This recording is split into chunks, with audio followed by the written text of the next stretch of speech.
Welcome to Divcasts from the University of Chicago Divinity School. For more of our podcasts and information about our terms of use, please see our website, divinity.uchicago.edu/podcasts.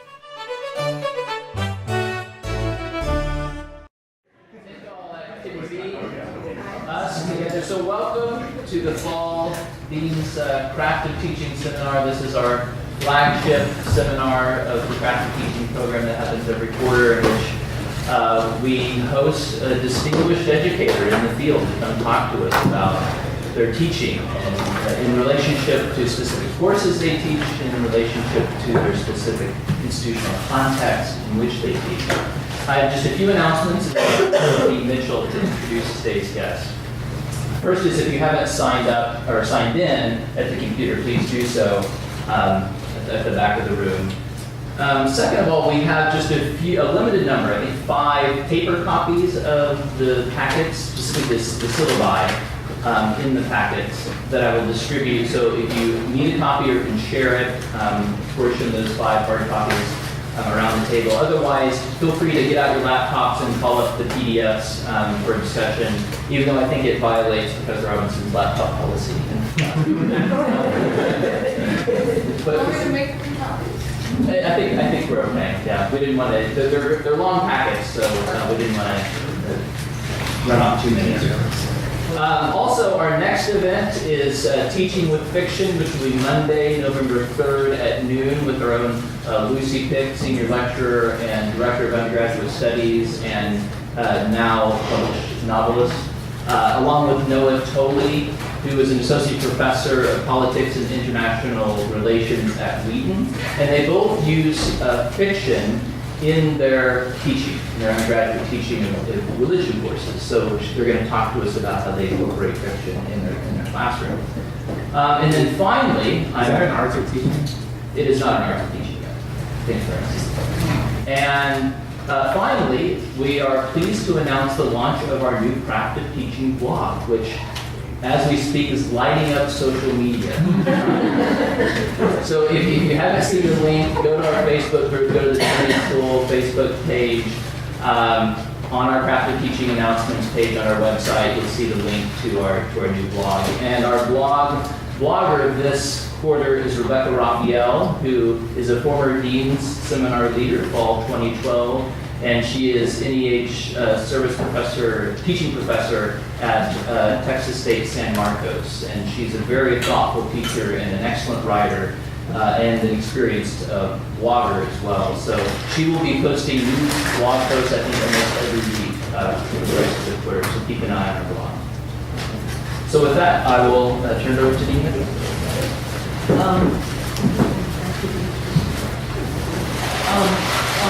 We're going to begin by asking people to introduce themselves around the table, but I'd like to just make 2 introductions myself before then I get to make the grand introduction. And one is a segue from Brandon, is that I just want to introduce in his new capacity as the Associate Coordinator of the Craft of Teaching Program, Aaron Hollander, PhD Which is it? Advanced PhD student about to become a candidate at some moment, right? in theology. And Aaron is the associate coordinator of the program, and I think has been already introduced to you in case you didn't know who Aaron is. And then also, he really doesn't need introduction, but just in case some of you have not yet met Professor Bernard McKinn, Naomi Shenstone Donnelly, Distinguished Service Professor Emeritus of Ministry of Christianity and Theology in the Divinity School. He taught a course last year with Professor Nobility and Annihilation on Thomas on the Summa, but not all of you have had a chance to refer. It's really great to see you here today. And Pat McGinn, who is one of the greatest citizens of the Divinity School, and wonderful to have Pat here as well. Pat is a clinical psychologist by training, and also has collaborated with some of the work on mysticism with Professor McGinn. So those are my 2 first introductions, and then maybe going around the table. Who are you, Richard? I'm Richard Zaleski. I'm a 3rd-year PhD student, New Testament Early Christian Literature. Any other? That sounds good. With your waters. Yes, I am secretly very wealthy from owning Syllabi. I wish, but no. I'm James Covington. I'm a second-year PhD student in Bible. I'm Doug Hoffer. I'm a first-year PhD student in New Testament early Christian lit. I'm Christine Trotter. I'm a third-year PhD student in New Testament Christian lit.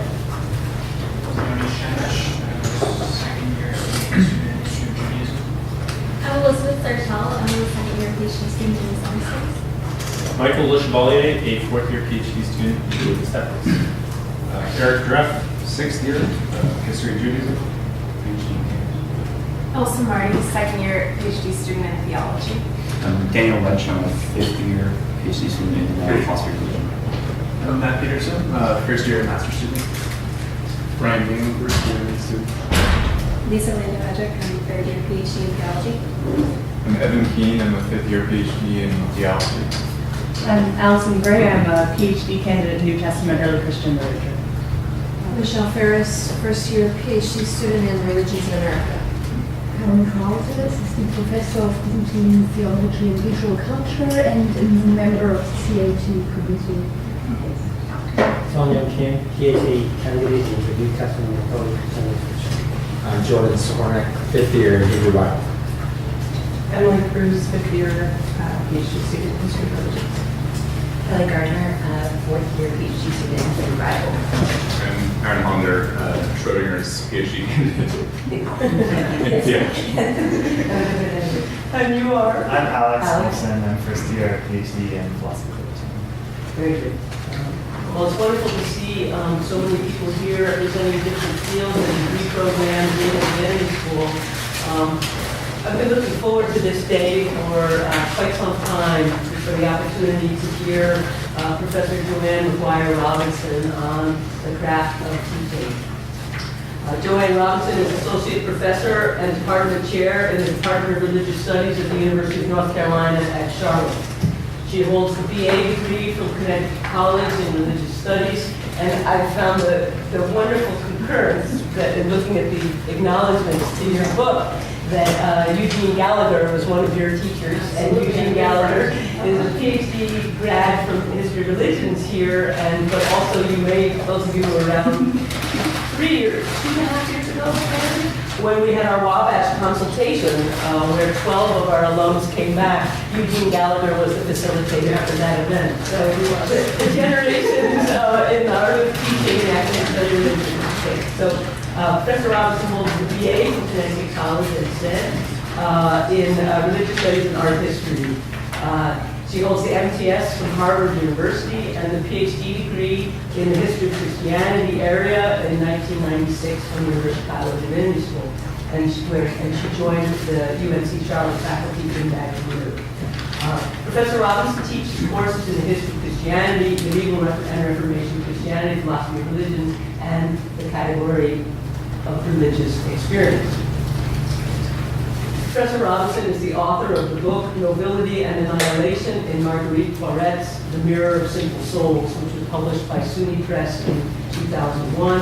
And she is currently revising a book manuscript entitled, and I'm looking forward to this book, The Poetics of Waiting, Managing Delay in History Tradition. A much decorated teacher, Professor Robinson is the recipient of the Bank of America Award for Teaching Excellence in 2012, a National Endowment for the Humanities Enduring Questions Course Development Grant in 2012, and the North Carolina Board of Governors Award for Excellence in Teaching in 2013. She is also a member of the editorial board of the journal Teaching, Theology, and Religion. We are really delighted to learn from and with you. Thank you so much for coming back. Well, thank you so much.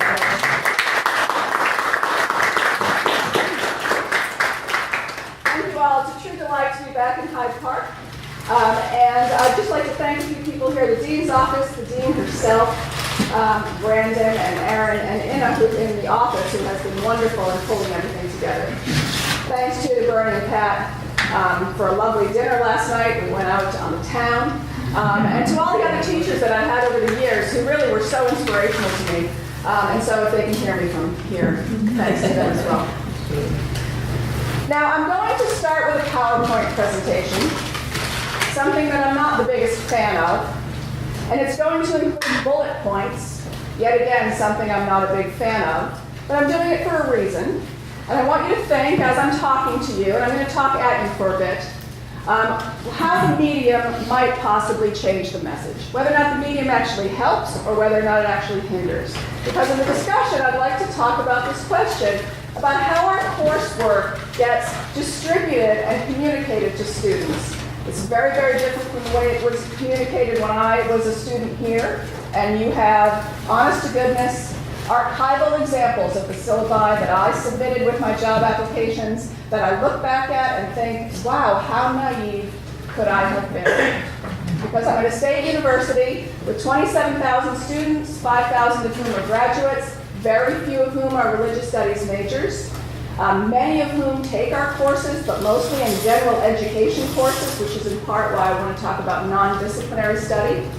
And we always, as a faculty, are debating this question of whether or not we are teaching our students facts and figures so that they can read the newspaper, as Stephen Prothero would have it, or we are somehow teaching them something of a higher level, something like critical thinking. And we'll talk about that in the discussion. Now, this PowerPoint is just food for thought. Some of it's going to go by very quickly. Again, I want you to pay some attention to the medium, and I also want you to pay attention to some of the content. But first, let's talk about thermal expansion. I'm going to give you some basics of thermal expansion. It's important to know that matter tends to change volume in response to a change in temperature.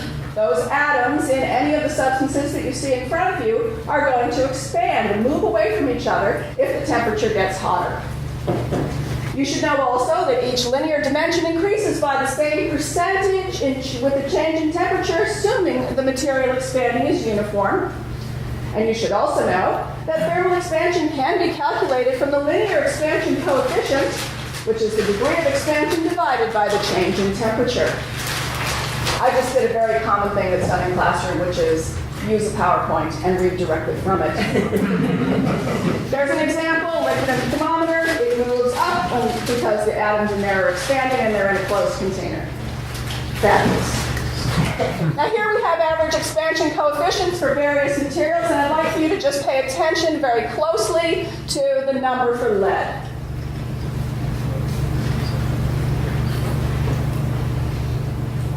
Excellent. Now imagine that these are atoms, just all packed there together in their delightful little atomic way. We know from what we just learned a moment ago that if these things are heated, they're going to move away from each other. Any questions? That's perfectly clear to everyone. Excellent. We'll move on then. Consider a rectangular metal plate with a circular hole in it.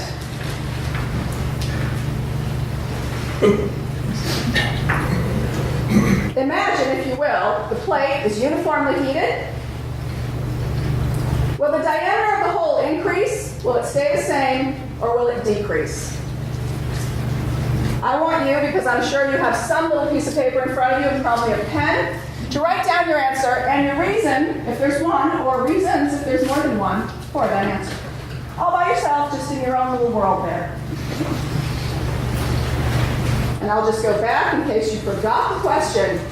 Consider a rectangular metal plate with a circular hole in it. The plate is uniformly heated. What does the diameter of the hole do? Does it increase? Does it stay the same? Or does it decrease?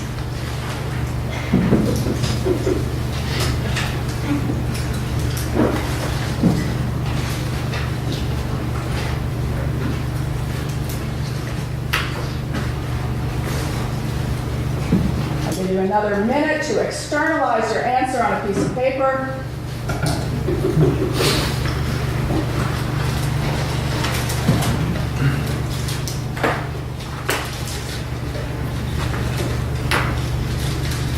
We'll shorten that minute for the sake of the exercise.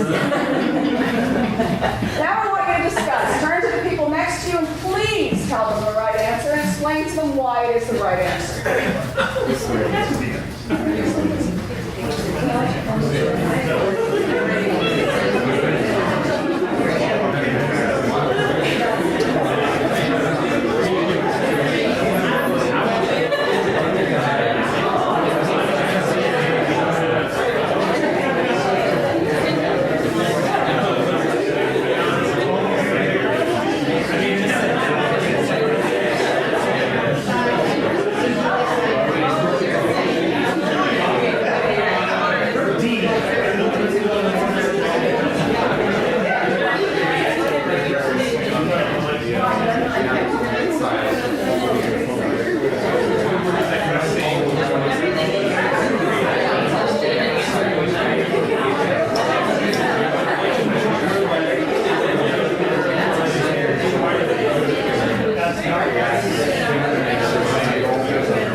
UChicago. But I already know that at least one of you has the wrong answer, so I imagine some of the rest of you do. And I think it's me. Who would say increases? Okay, why? So, based on what I could gather from the slideshow, It was a fantastic slideshow. It had bullet points. It really was. If it's expanding in every direction at an equal rate, then it's going to remain proportional to the original one, but it's expanding, so the diameter is going to increase. Interesting logic. Who would say stays the same? That's what it's Okay, on what basis?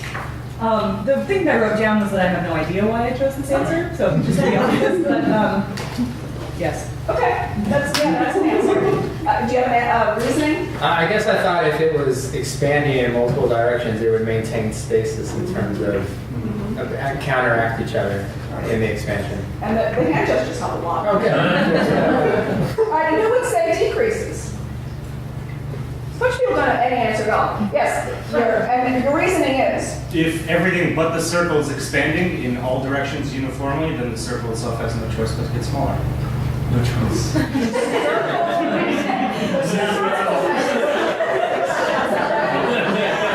trying. It wants to maintain. That's actually a circle.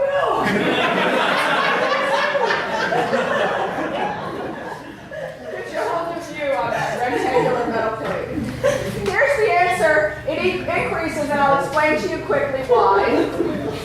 Based on basic thermodynamics, which I just taught you. You look at the atoms that are at the center of the hole.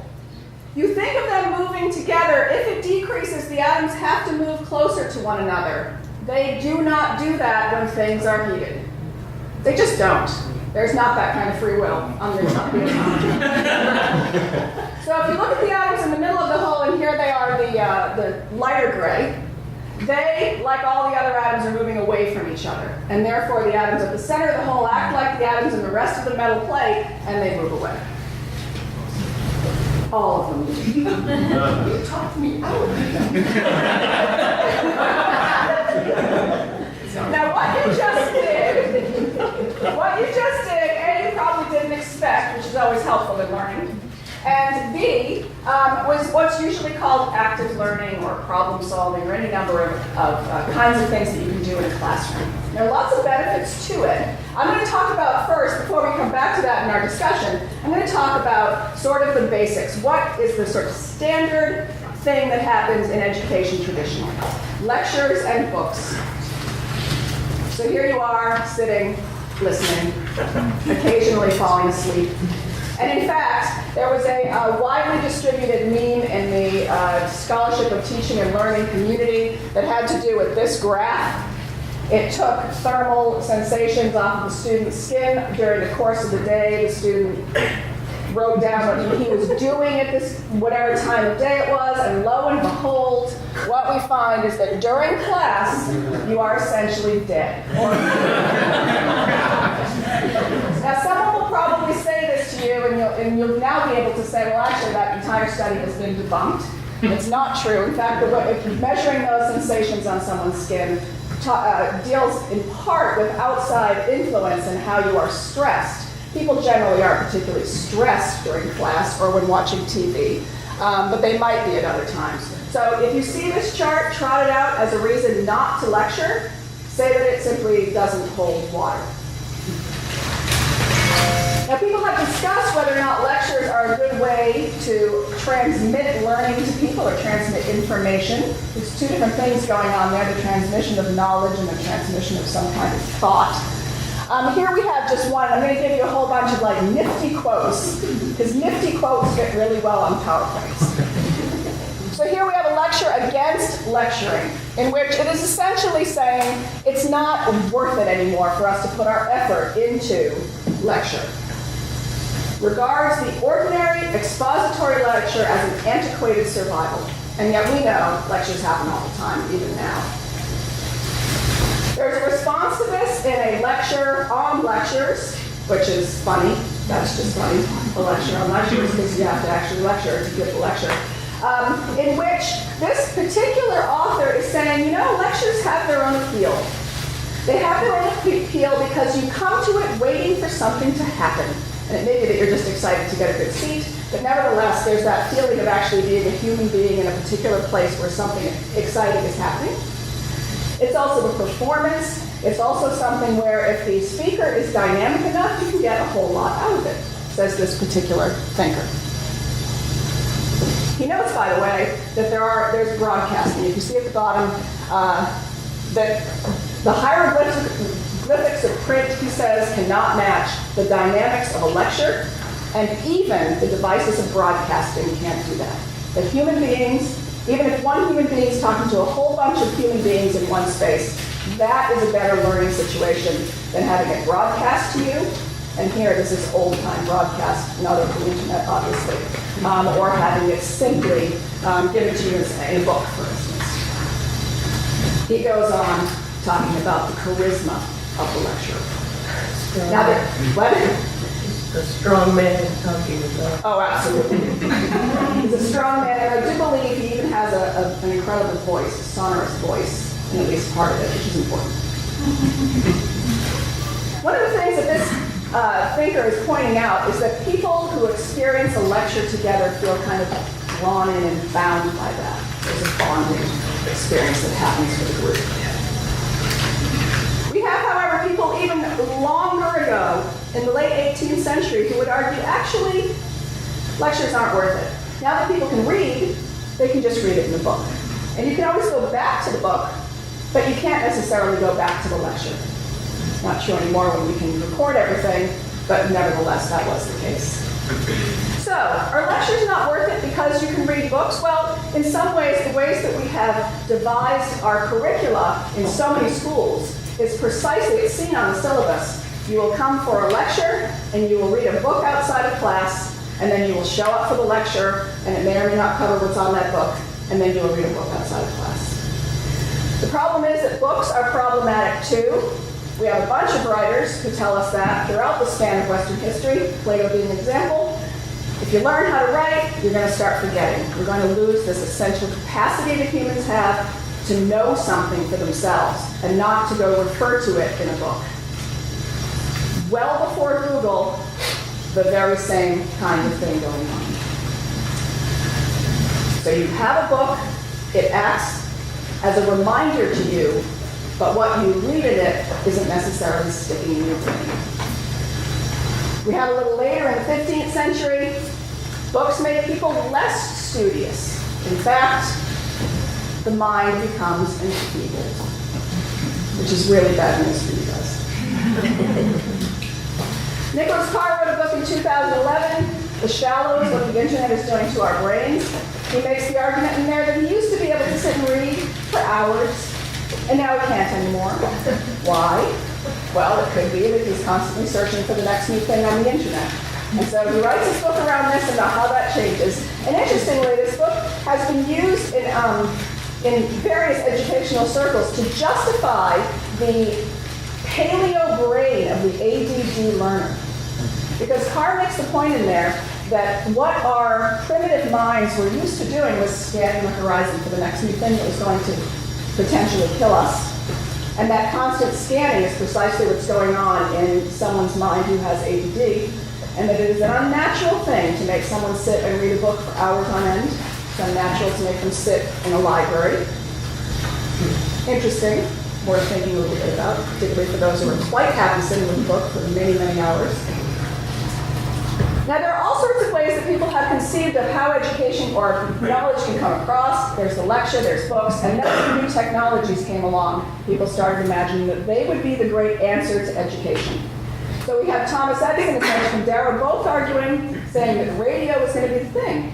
It'll be in classrooms, it will be available to all, and the same thing happened with television as well. People were a little bit skeptical, as they always are, in saying that actually it may be useful to have televisions in classrooms, but we have to be very careful about that because it is just a tool. And that's the theme of what we're going to talk about today. How do those tools make a difference in what kind of learning happens? So let's talk about teaching and learning. And this is, I know, the craft of teaching seminar, but learning is also important. Does anyone feel that their brain is flatlining now, by the way? Same state as perhaps sleep, television? Okay, we'll move on then. So the question happens when you become a teacher, what is it that you aim to do and how should you aim to do it? And I can tell from my own syllabi that what I aimed to do when I left here was precisely what had been done to me. Makes it sound awful, as if Bernie did something to me. What exactly had been done in the classrooms that had been my classrooms, which were wonderful wood-paneled places where we would sit around conference tables having all done the reading and all actually hearing about the reading. And I would replicate that in the concrete block, badly painted classroom in which the kids actually sit in those chairs you had in elementary school. No seminar table, and I could never rely on more than 3 students to do the reading. So what I aimed to do, what I ended up doing became very different things, as you can see if you read into the syllabi that you have in front of you. Now, very often what we want to do is we want to teach students to be critical thinkers. However, our syllabi, we don't sound that way. There's lots of people who study the rhetoric of the syllabus. And they say that very often the mistake that is made is that the teacher is trying to, in person, seem caring and interested and enthusiastic, but the syllabus sounds mean. So there's all of these, you mentioned the laptop policy. I've come and gone on laptop policies. There are semesters I don't care. There are semesters I say absolutely not. I don't know the answer to that one. There was recently a story in the Chronicle of Higher Education from a professor who wrote in the syllabus that you would be deducted points if someone sneezed and you said bless you. And it was a huge deduction. And the idea was that if you responded to someone already interrupting the classroom, you were being rude. Now, you probably have all types of syllabus writers in here, and there are those who say at the very beginning you need to sort of lay down the law, and then you can get nice later. And others want to make the syllabus kind of a happy, wonderful place to be, but then you lose points when students evaluate you because they want clarity. So we'll talk about it. Now I'm going to give you just a couple of quote facts. There's a recent book out called Academically Adrift, and in fact these authors have also come out with a sequel called Adults Adrift. It's not very happy reading in any way. Large numbers of college students experience only limited academic demands and invest only limited effort in their academic endeavors. They bear this out through statistics. It's fairly clear that for students, and this is shown in other research as well, are in college for social reasons, shocking, far less than for academic reasons. And that this book in particular indicts the professoriate for dumbing things down. We also have a recent book out, and this is just from an article that the same author wrote. It's called Excellent Sheep, and it's about how people go to Ivy League schools and learn how to follow all the rules but can't think for themselves. Absolutely worth reading. There's a recent piece out about religion sparked by this author's work. There's a piece out basically saying he makes the argument that Christian schools can save the humanities. And yet people have, well, jumped all over him or called him the greatest hero ever. Now there are lots and lots of models of education out there. We're going to get to the syllabi in just a bit, but it's a good idea to sort of get the bigger picture here. These are ways of thinking about what happens in educational institutions in particular. The first is whether or not the school is a sieve or a ticket. Now this school is a sieve, absolutely, in that the people who actually make it in are the ones who really deserve to be here. This is a high-flight elite institution. I say that as an alum. There are many, many institutions, however, that are tickets. And that is they take in the people who live in a particular area, many of them first-generation college students, and instead of weeding them out because they have not particularly good grades or whatever it happens to be, the institution sees itself as a way to better society and to give students a ticket to some kind of job. I teach at one of those schools that thinks it's one of these schools, which is an interesting position to be in. In some educational models, what the teacher knows matters most. That's the sort of sage on the stage idea that the university is the place where you find knowledge, and that the professor in front of the classroom knows, and we need to attend to that. There are those who would argue that education should be primarily a moral education, making good selves for good lives. There are those who would say it's primarily an intellectual endeavor. Those who would say it's primarily vocational, all about getting a job.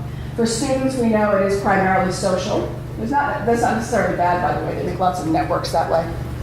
On the student side, we have the notion that students are containers or colanders. There are those faculty members who feel that what they're doing is just throwing knowledge into students' heads. That's why I gave you the Sherlock Holmes piece to read. This idea that you just fill them up with stuff and they'll go out there and figure it out. Or that they're colanders, that no matter what I do, no matter what I say to these students, it's just, they don't remember anything. They don't care. So the idea of a sieve being sort of a positive thing on the student side, the colander becomes a very negative thing. And you'll encounter faculty who feel it both ways. A student-centered classroom, too, or a student-centered education is one in which it's understood that what students know when they come in matters, which is something that's often not considered at all in designing a course, and that how students learn should be considered. I'm going to talk in a minute about fads about that. And there's also sort of two other ways of thinking of students. Students are consumers of an education that this institution is providing, or that students are products of an education. You are foreign to something.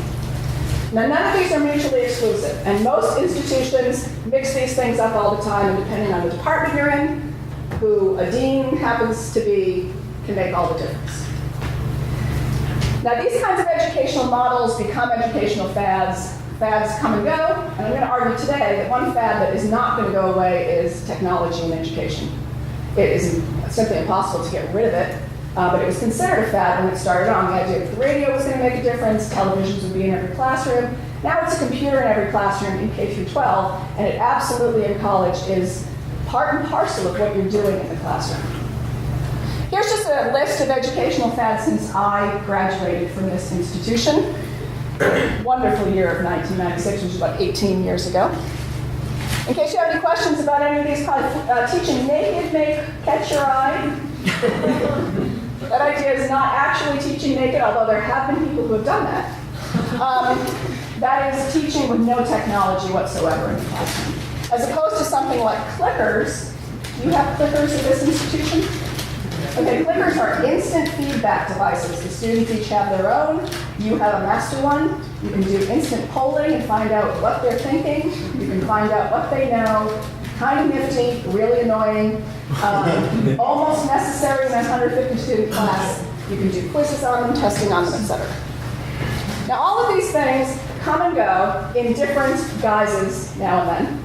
Brain-based learning is one of my favorite ones, as if there's some other, and yet there is, because there are people who believe very strongly in learning through movement.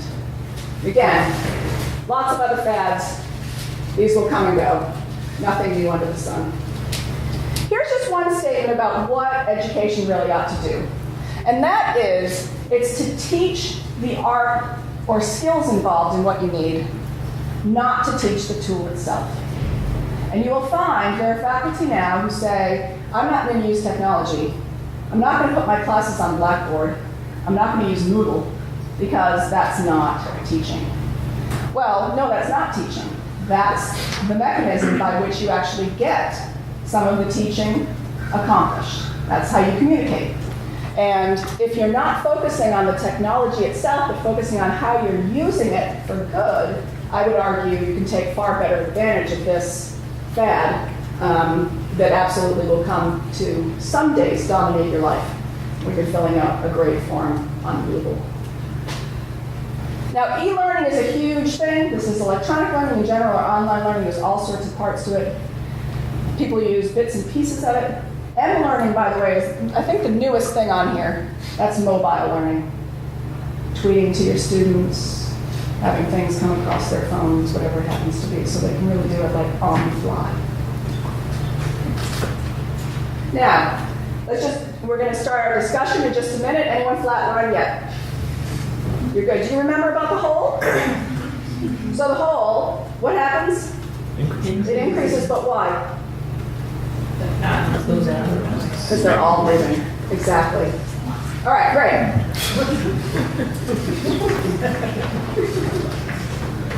This is one of my favorite New Yorker dog cartoons. There are many of them, but this is absolutely one of my favorites.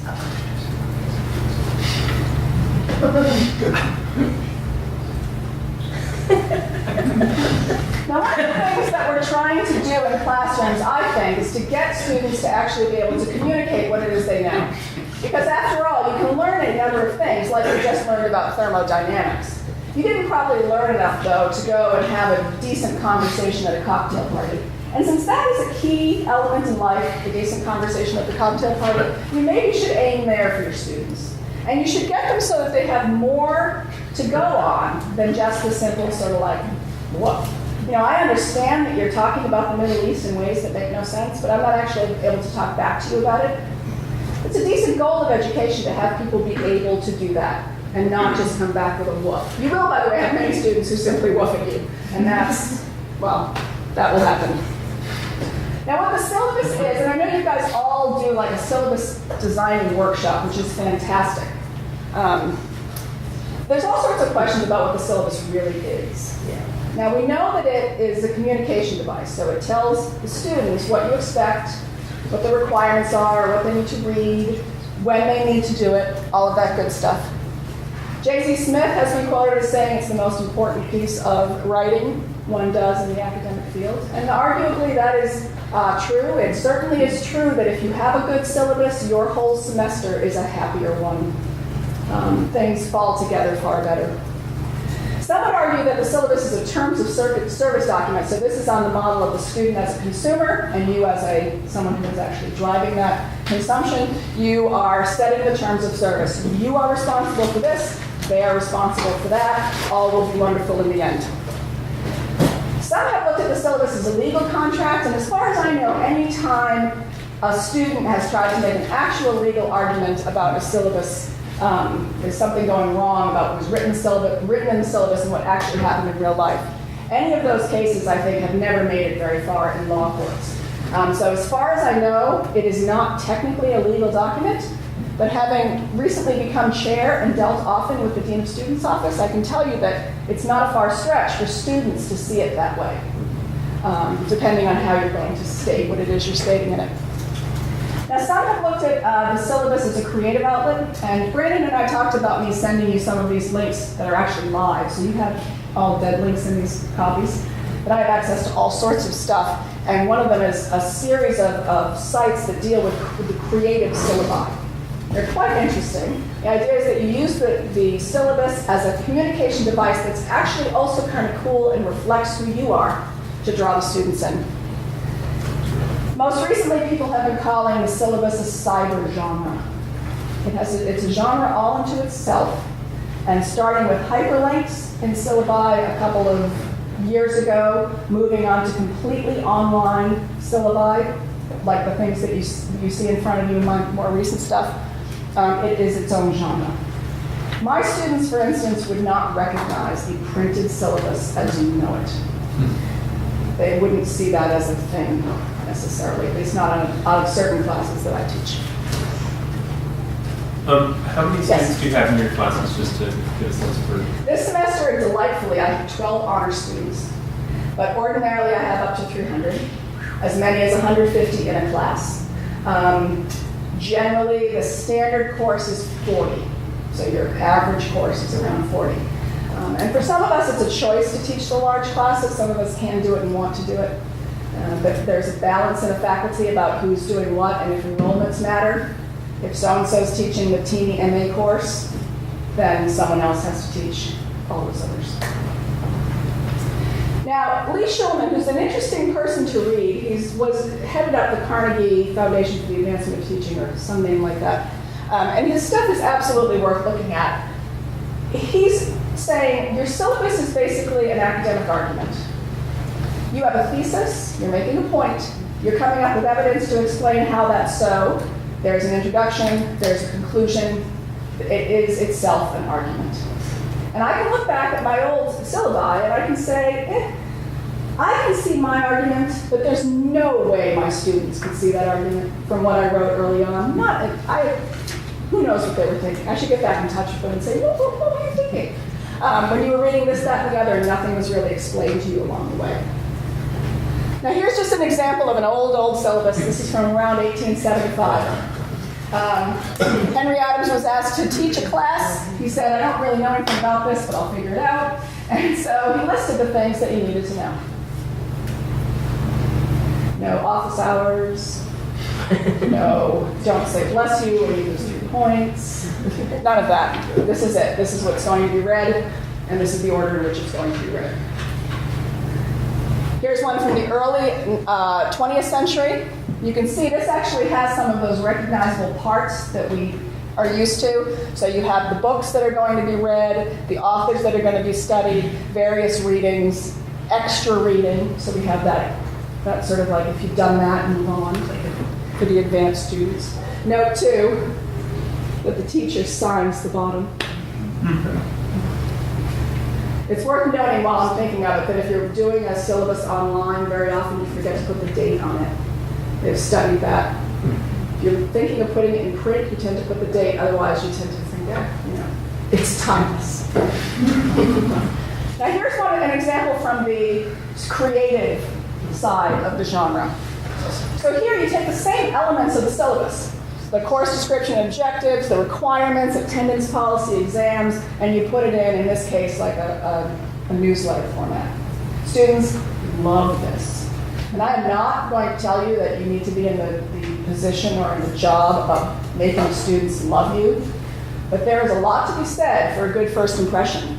And there have been multiple studies done that I don't think have been debunked, that students decide within 5 minutes of the first class whether or not they like you, and that rating pretty much carries throughout the semester. 5 minutes can matter, and the syllabus can matter as well. One thing that's worth noting about this syllabus, by the way, is we had additional readings on the other one. This one has, if you want to wade into this class, this is what you can do. You can also go snorkeling, and then you can go scuba diving. So it's leveled for the students, so there are basic requirements, and then there's the additional reading, but phrased and categorized in a different way. We're hiring in my department right now.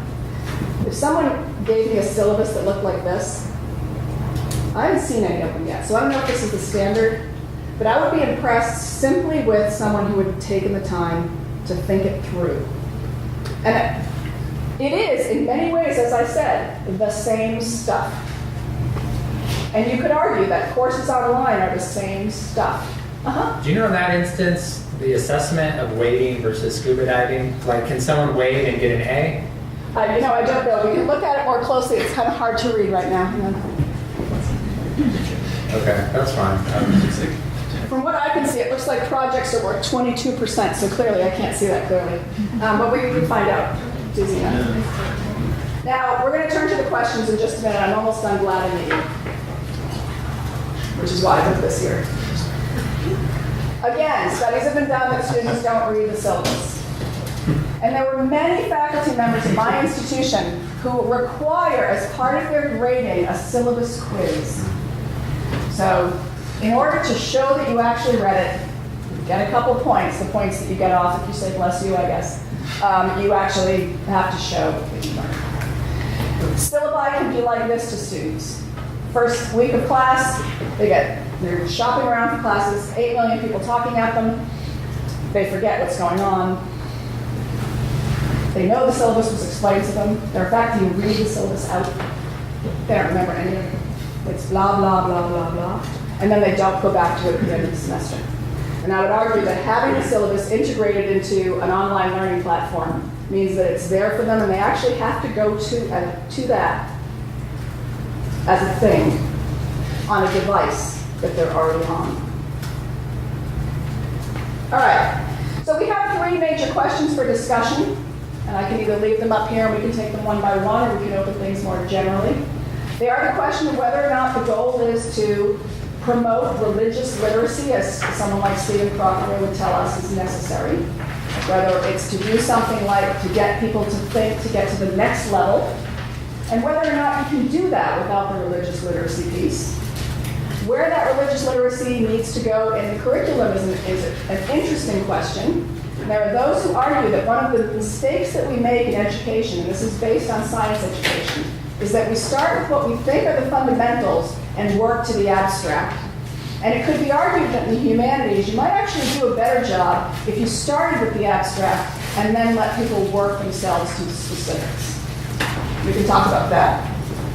The second question is this question about online management systems. They're out there. You're likely to have to use one. How can you use them to your advantage? And I can give you some information about how they work if you're interested about that. And then finally, you're going to have to make your own courses. You're going to have to decide what to include and not. And I think it's worth taking time to think about how you're making those decisions and how those decisions are shaped by what you assume education's all about, shaped by the institution that you find yourself in, shaped by your personality as a teacher, shaped by how much you want to put into teaching as opposed to research. And that's a huge question. Depends on your institution, how big a question that's going to be. There's lots of things to consider. But what I want you to do is two things. Think about the syllabus as your academic writing, not just as something that you have to do because some employer is going to look at it and judge you by it, but as sort of some way that you express yourself and what you understand about education. And I want you to be reflective about it, and this is completely selfish, because as a member of the editorial board of Teaching Theology and Religion, we want people in their early careers who are thinking about teaching to write. And the Scholarship of Teaching and Learning, not particularly new, but a burgeoning field. It's a way to publish based on something you've got to do anyway. And is, for me anyway, incredibly fun to think about. So let's open the discussion. I'm going to sit down.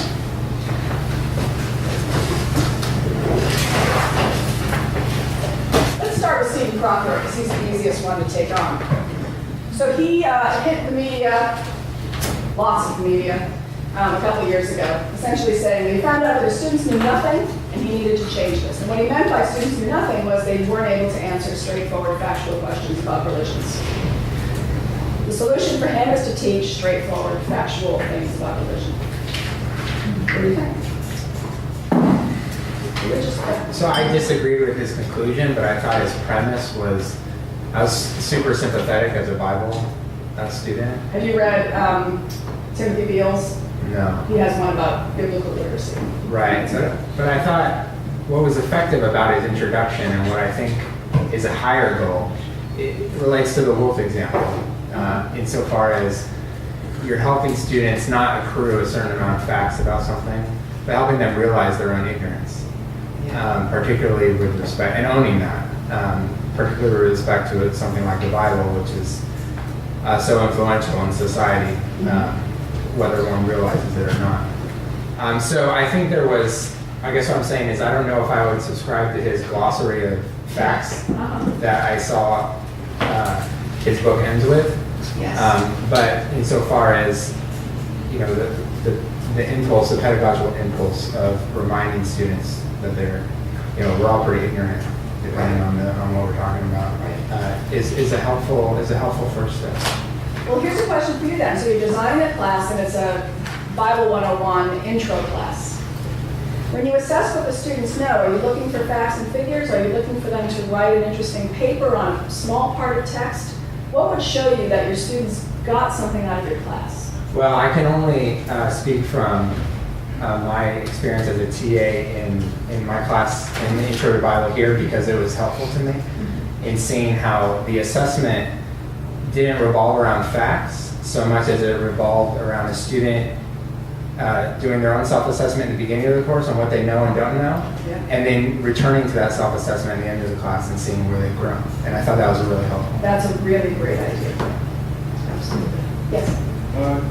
Cool. Professor Mendes-Flor likes to start off his classes with kind of a slogan occasionally that knowledge is the strategic use of information. So flooding people with facts and simple propositions is a bunch of information, and that's good as a means, or if you somehow put it into a context or a situation where someone can then use it or apply it to whatever end they kind of want.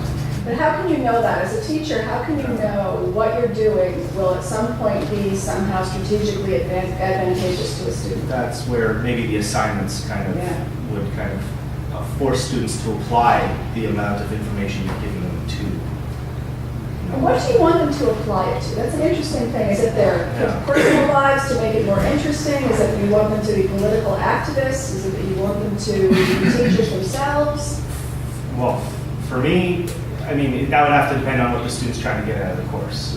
If this is just your basic intro and they have to, I mean, for me, they have to take one history of Judaism class amongst all the courses they're taking, then, you know, as long as they know something about it and it kind of helps them, and then if they can relate it to what they study or what they want to do, or even a dinner conversation later on for themselves, that would be great. But if they want to become specialists in the field, then they better learn how to really integrate all that knowledge and all that information yet further into yet deeper history of Judaism and fields of knowledge. That's right. So you seem to be arguing that if it is an intro level course, there is a lot of literacy that has to be learned. And then they can take it from there if they want to or not. Is that what I hear you saying? Yes? I think that it's got to be a balance, of course, of all these things, but something that I would always want a student to walk away from, whatever the class, but especially an intro, is about attitude and power. So we're always going to have things that we don't know. And if they know how to find out about them and how to find out about them responsibly, whether for whatever use they want to put that information to, then I think I would feel good. So I'm also in Bible like Jordan. So I'd want students to understand what it is, why it's had the impact, and what, if something comes up in the future and someone says, well, the Bible says this, then they know, whether or not they know it's in there and the Bible says it or not, then they know how to react to that or where to go to responsibly find out what that is and how it's been used. And when you say attitude and power, you mean power like Foucault's idea of power? Or you mean that knowledge is power?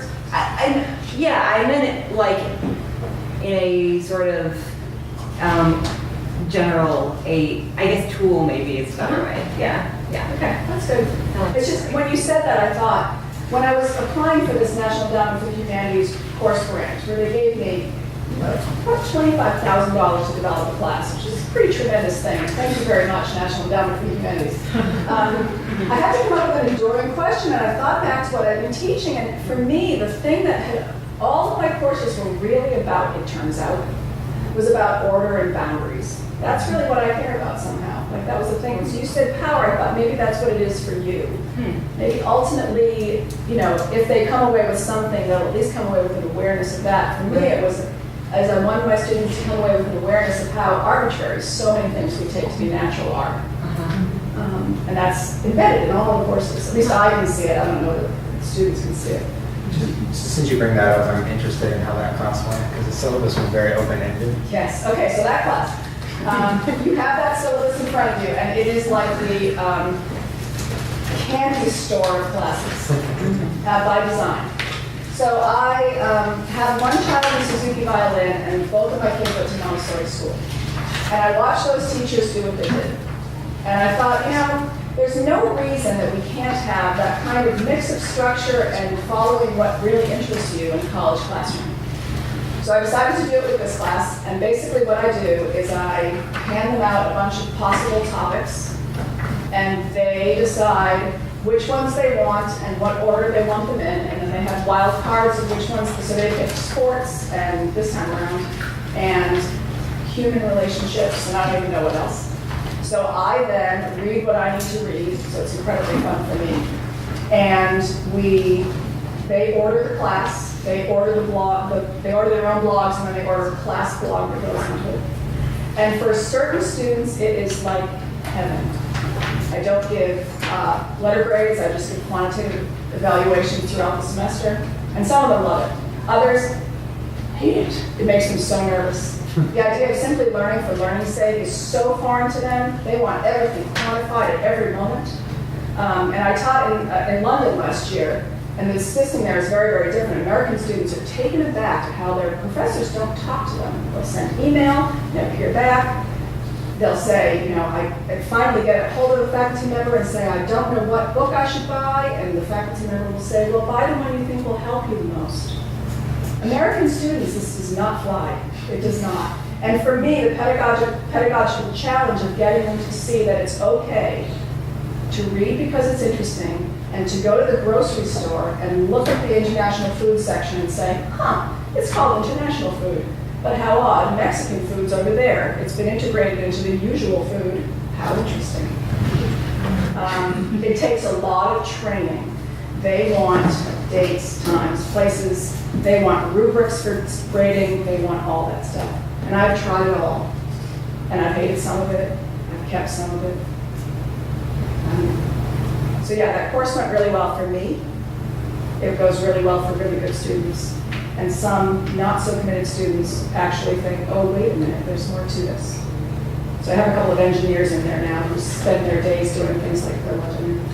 And then they just love, like, hey, you can talk about, how knowledge is arranged in libraries and how disciplines got developed. Like, they just never thought about it. Feel free to steal the course, by the way. But that's a lot of legwork for you to research.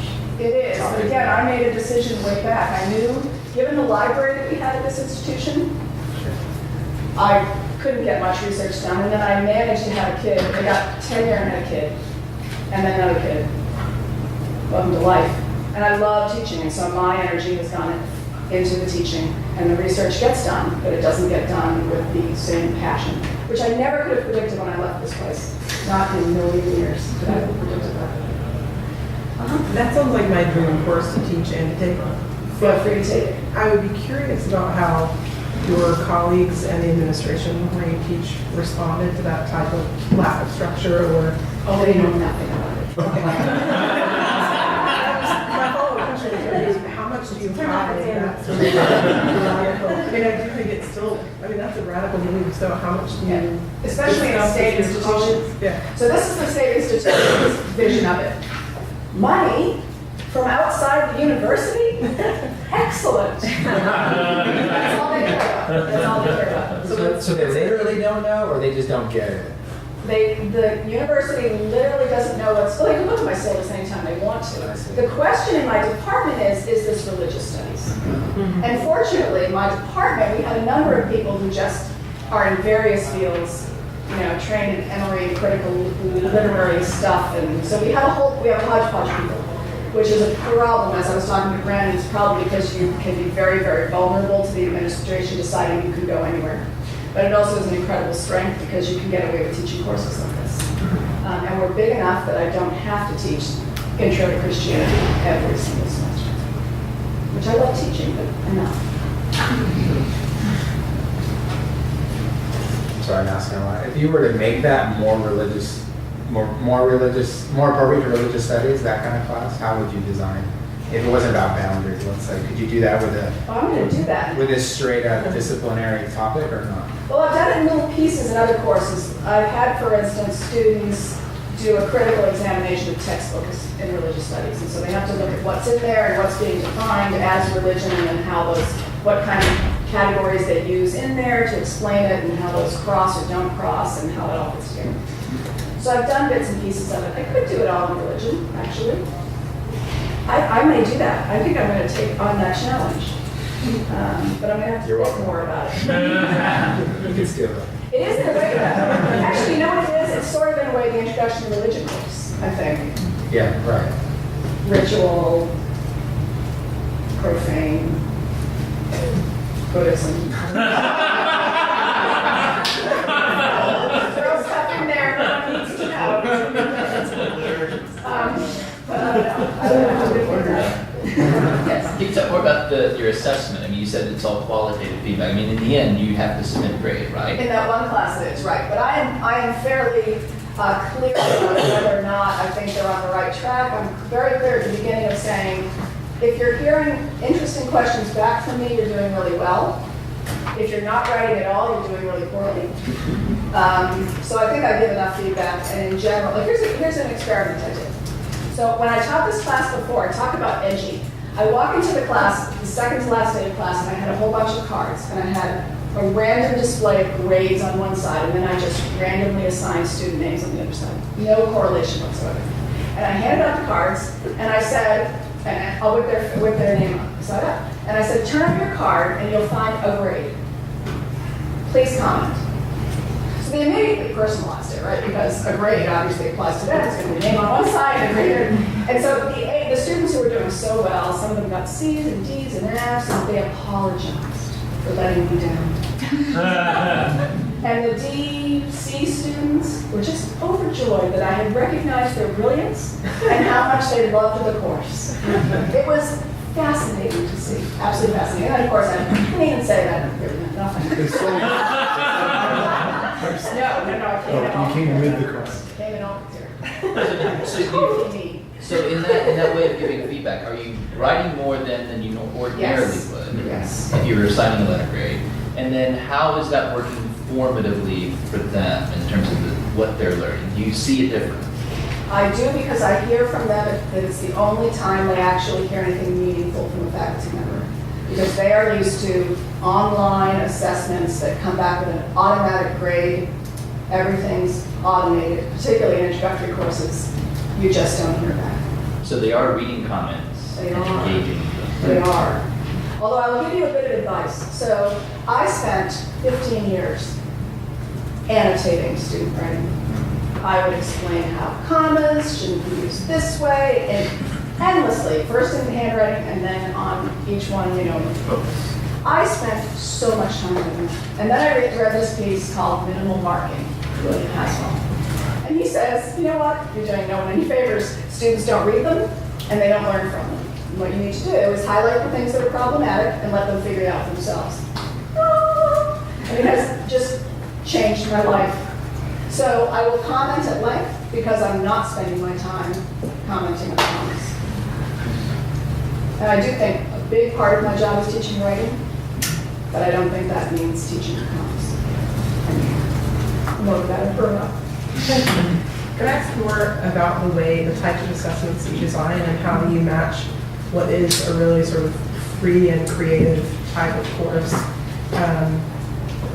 to the assignments that or the types of feedback that you want to get and give, and what the relationship is between what you want them to know or hope they know and what they actually know? Right, it depends very much on the class, how I do that. Sometimes I mix two types of assessments, so there's some straightforward, yes, you're right or wrong, but not much of it. Most of it's seeing the process of their thinking. So that's largely what I'm assessing in most of my classes, I'd say. In this particular class, the ordering class, the students do the best, read the stuff, come up with interesting ideas on their blogs, and are willing to play with ideas. I will give credit for being willing to play with ideas. And again, that's not something that I would have predicted when I left here. I would have thought the good students are the ones who hear the stuff, read the stuff, and then can produce a beautifully written something to show me what they know.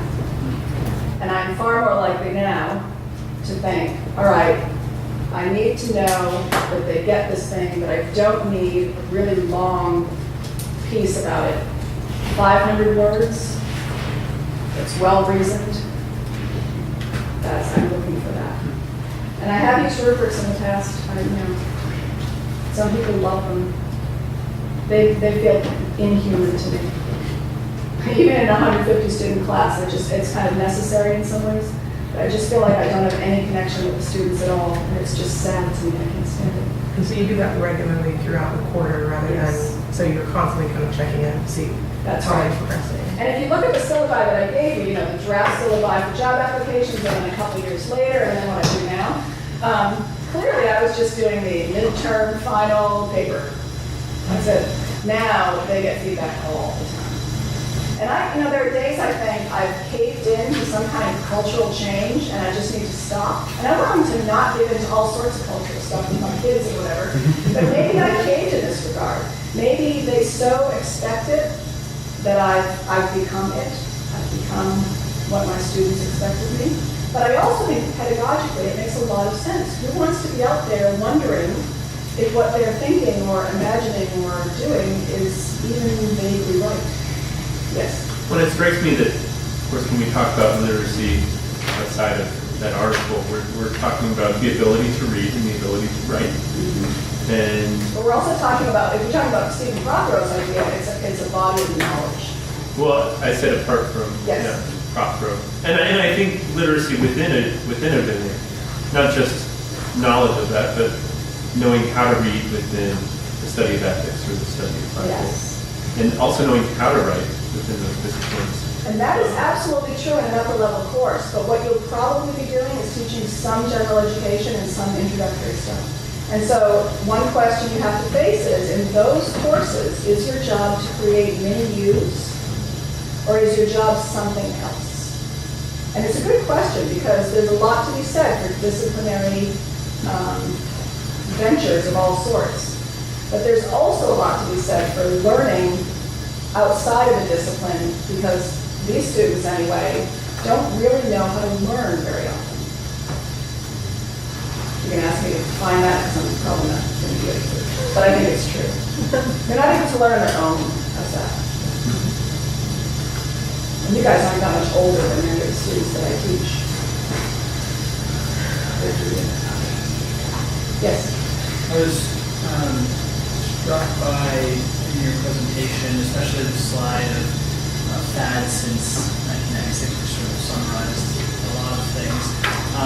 How much of everything in terms of technology and teaching methods involving technology are the same as all of the fads at the secondary and elementary school? That's a great question. And some people in the Scholarship of Teaching and Learning do quantitative and other work on that particular question. And you surely can graph the ways that suddenly Bloom's taxonomy is hot, and therefore you have to differentiate instruction for all the different people who might be in your class. There was a fad there for a while of giving everyone Myers-Briggs tests to figure them out. As if that's like somehow you're going to somehow teach to all of those people based on their J's and P's. I don't know. So are you asking about the technological component and how that fits in? I didn't ask anything yet. Okay. Well, I guess, so the question then is, so when I taught high school, so just that's the background, some of the debates around how much of this stuff we use, and I was often on the side of the debate of, I want less of this stuff. I was encouraged to think of it as a weaning. So as they get older, we'll use less of this stuff. So the older high schoolers don't need as many of these technological aids. And so I guess my question is, at the college level, what are the factors that, what are the most important factors for your deciding how many and which of these tools you use? Is it the content of the course? Is it the students in your course? Is it the number of students in your course? All of them? I guess, because there are so many different possible aids you could use. Right. The number makes a huge difference because the design of the course is very often predicated on that. Whether or not you can have discussion makes a big difference there. Whether or not you have TAs to have discussion outside of what you do in your class is another question. So that plays in. I would say that the content matters more than anything. I mean, I still have my students reading Aristotle, but I'm also giving them access to a skit by Key and Peele that somehow comments in a way on what Aristotle's doing. And so I'm willing to give in to that kind of being able to connect things in a way that I otherwise can't. But I was absolutely a skeptic. And the only reason I ever went online was that the university started a fire safety engineering program. And I had worked in public administration and I loved firefighters. And they came to me and I said, I love firefighters. And they said, well, here's the thing. And I thought, you know what? Shift work. These people are working shifts. They can't get a degree otherwise. All right, I'll do it for them. I did it for the firefighters. Bumper sticker. And I found that it actually has its own appeal. So there's stuff on there that I originally thought, not in a million years. Online discussion? What are you talking about? That makes no sense. That's not discussion. You need to be human beings. It turns out that this, and this is when I teach hybrid classes where I leave them sometimes in class and also online. The quiet students very often have incredible things to say, but they simply won't say in a group of their peers. But they're willing to say it online. Sometimes they say a little too much, but that's another thing. So there's that. I'm not very, I don't give in much to fads. In fact, I know that if the Center for Teaching and Learning, which just about every university has, if they have a new workshop on X, you just know that that's not something you want to get involved in. Because it's some new theory about how absolutely everyone is going to learn this way. It's going to be, I don't know, I'm going to make something up. Aggregated, interstitial, brain-based fundamentals, okay, something like that. And then you go and you learn someone will come and they'll talk about how incredible it is, and then you'll think you have to redesign everything, and but then no one mentions it again. And that absolutely will happen to you. But to go back to your question, the content of the course drives it. But I will assign less content than I thought I would. No one's reading done stories. So which King Peel skit did you cover there? That was that's sort of a general example, but if you look on probably the ordering class, but also the atheism class, there's lots and lots of videos that they're extra to the class, so they're not required to read them or watch them, but students do. So I think, for me anyway, that gets me to think, oh wait, this stuff exists out in this world I live in, and I don't pay attention to it, but oh yeah, there's that, and that actually is Plato's allegory of the cave. Because this is kind of related to the wolf question, and not the wolf, but the cocktail party thing, and actually, I guess J.Z. Smith also did this seminar 2 years ago. I remember it because I literally walked out from my qualifying exams. Very good. But he said something like his goal was to provoke interesting gossip,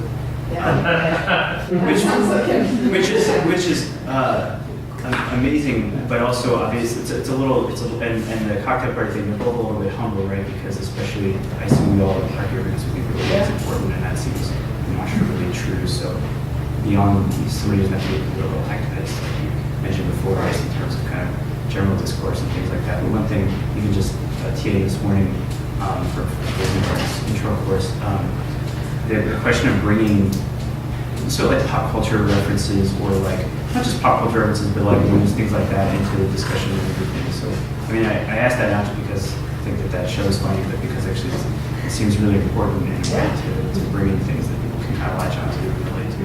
Not just either explicitly political things that are great and important, or things that are a little more lighthearted and that can actually facilitate like making those connections. I did it in class the other day. I don't know if you've seen Sarah Silverman's Vagina Tax video, because we were talking about race and gender, and she made this funny video. We watched it, and then I had to challenge the students because they just watch and they don't think twice. But she got in all sorts of hot water with the trans community because of what she was doing in that video. And so instead of just taking something as there it is and it's fact in the way it is, and after all she's giving us statistics, you make them think twice about it. And I think that's valuable because I don't expect them to go out and do much more than interesting gossip or be able to talk at a cocktail party in religious studies. A question's been buzzing in my mind through the booklet of materials that you gave us, and then just in general about how we teach people who learn like we do and people who don't learn like we do, right? So, I taught high school also for 3 years, and then my first teaching after my doctoral qualifying exams was teaching beginning biblical Hebrew and beginning 23, and it hit me right in the face that there were some students who learned the way that I learned, but some who learned in a very different way, and I had to learn how they learned in order then to teach them. Right? So I had to literally say, show me how you're writing paradigms or whatever, because I couldn't figure out why what I was saying they were not necessarily beginning, and it was a great learning experience for me. And there's something about language which is kind of elemental, right, at a certain level. So I guess the question, one way to read this packet is that you went there to teach people who learn like you. That you came from Chicago and you thought, I would absolutely. I didn't know there was an option. The way that I learned, but one of the aspects of the media issue that you put on the table is, are there any people who learn like me anymore? I mean, and I don't mean that just sort of autobiographically, but in terms of the book versus the digital, in terms of having 4 hours to devote and focus on a topic, and thinking that scholarship requires that level of focus and so on. And so, I mean, it's beyond the point that there are lots of students out there and some of them learn in different ways. If how strong is the argument about technology? In other words, that we really are developing both individually, evolutionarily, and as a civilization and culture, such that we are an attention deficit culture and we need to just accept that and then teach to it? Or should we say put all those devices away and learn a countercultural way of living, which is that you, without your devices, you and a text, or you and an idea, 4 hours only, put your clock away, all you got is a cup of tea. I mean, in other words, that we really argue against the culture. I love that image, and I'm an idealist to the nth degree. But when you find yourself in a state institution with a legislature that doesn't like to even pay its professors particularly much, when it's all about enrollment, when it's all about numbers, when the students are working 40-hour-a-week jobs at Target, when they're just trying to get a degree and they're the first person in their family to do so, that idea, 4 hours with anything is a stretch other than maybe stocking Target. But I'm unfortunately in some ways not in that position. But I also love teaching these students because they are my parents. And my parents did that. They put themselves through school. And for the firefighters, again, who otherwise couldn't do it, those didn't matter. So the students, when you ask the question, does anyone learn like I do? Yeah, there are some students that rise to the top who absolutely take on more work and keep doing it, and they sometimes go to grad school. We have a master's program as well, and they do that. That does happen, but it is the extreme exception. Well, let me just say that I don't mean by that sort of become scholars. I actually mean in terms of a kind of model of forming citizens. Right. That citizens, I mean, do your firefighters at times say, wow, this is so neat? Yes. I'm just focused on this thing for this period of time. And none of them say that. I do assign books. They have to buy books. They do have physical books. Yeah. That does happen. And they can. And the other thing is all the stuff that they can link to can be printed. So that's like the same thing, right? There it is, printed word on the page. Can I account for? Can I require them to sit for 4 hours and focus on something? To give the incredibly sad answer, there's no way to account for it. There are students who keep, parents, that's fine. Faculty members who have students keep journals about what they do. Yeah. But I know from my 13-year-old son that even though he's very conscientious, he's going to fill out the journal at the last minute using different pens. I say this is a good thing. This is what's going to happen with students. Yeah. So that's a great question, though. I think the real takeaway for me was that I left here, having studied the history of Christianity, found myself in the Bible Belt with students who were absolutely Bible-thumping, literally Bible-thumping Christians in my class. And I expected something. I studied the academic study of religion for so long, I had forgotten there was an actual world out there. It got lost to me somehow. I wanted to ask, especially about the book review assignments that you give and how you're thinking about that as a genre for students to write in that may be useful to them outside of the classroom, and how much you're thinking of it as an assessment for yourself, and just what's your thought process around the book review as a form of writing? Well, one of our goals in the major is to be able to know that our students can read a book. And that sounds like such a low goal, but there it is. So the idea that they could pick up a book, a reasonably well-informed book, not Danielle Steele, although that would be a cheap private and actually be able to engage with it critically. So that's sort of the big goal, and I do that because I think there's a lot to be said for having an opinion, being able to base it in evidence, and being concise about your response. And one of the things that book reviews give you is precision. And so it does all those things for me. And theoretically, I just read a book. And I give them all sorts of guidelines because they don't read book reviews. Do you, and if so, how often do you use group work, especially in your larger classes?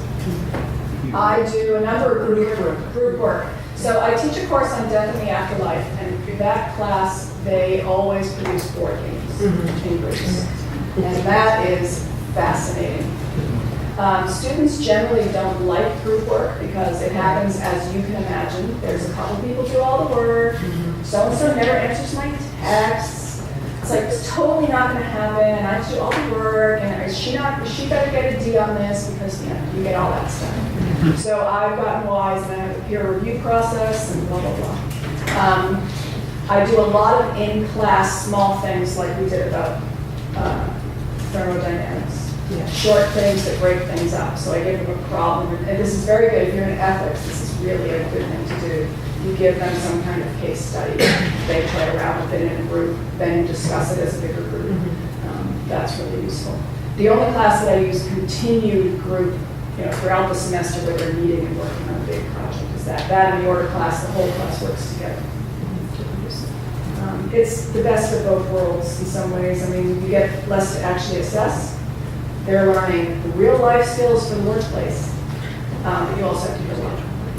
And do you feel like, so this is, group work in my mind is this sort of, and this is idealistic because it's based on, you know, 3 classes worth of teaching my own class and saying, right, you know you hate group work, you're going to do it anyway. Yeah. And, you know, at the end, and this is with UChicago undergrads who are all very, in my experience, very serious about their work, and they all are very, at least my students in this class were very intent on their own work. They really wanted to work on their own things.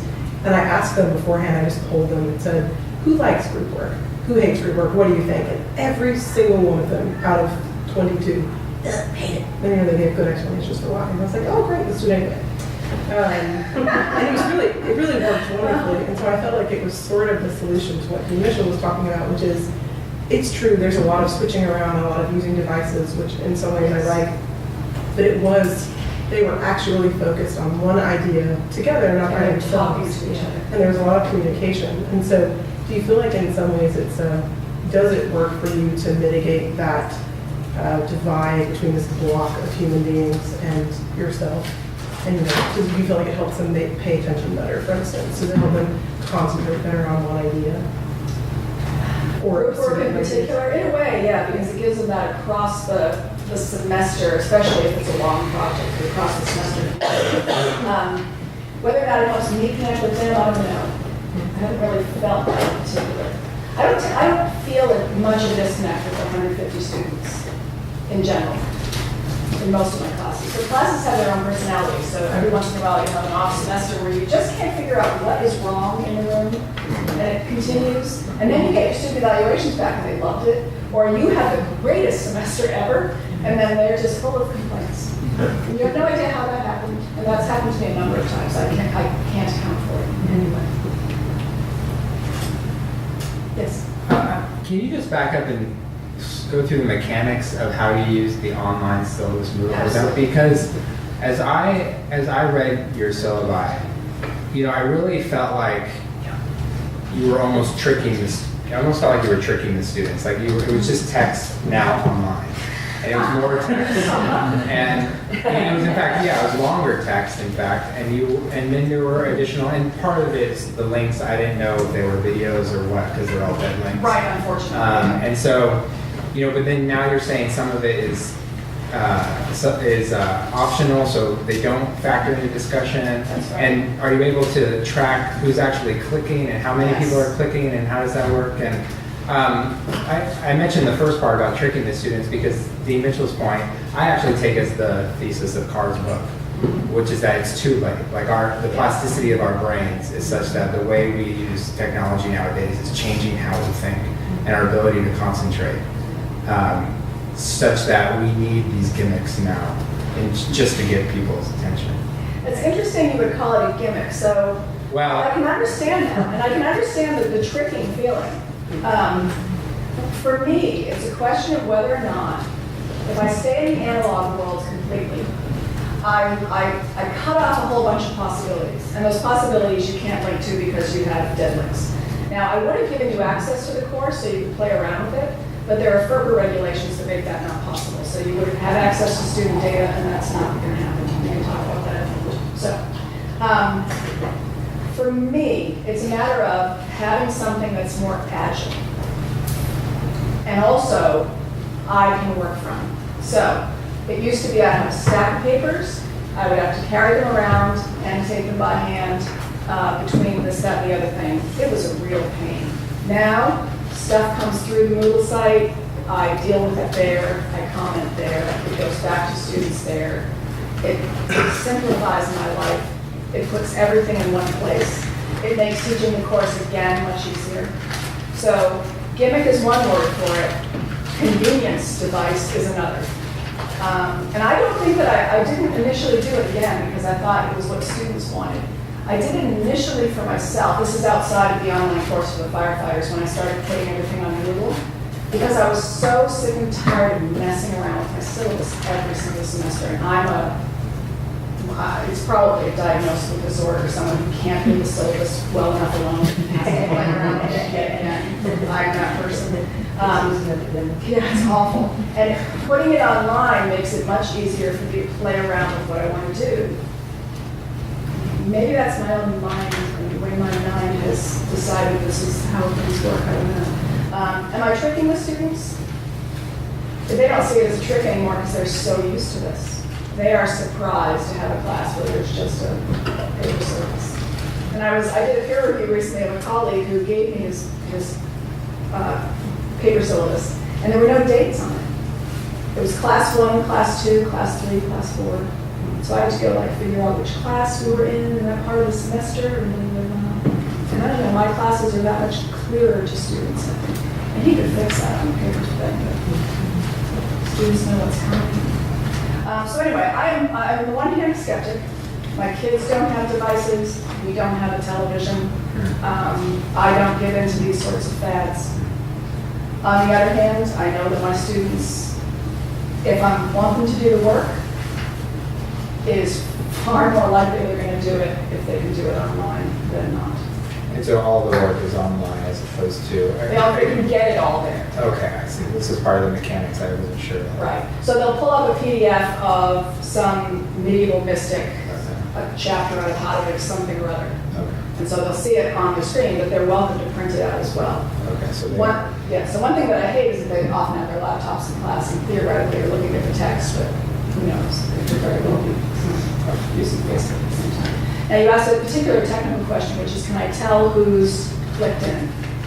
So it's password protected. You can do quizzing and that kind of stuff on it, but lots of faculty say, I'm not touching that because you don't know who actually signed in, you don't know. I could be all sorts of skeptical about it. I choose not to spend my time doing that.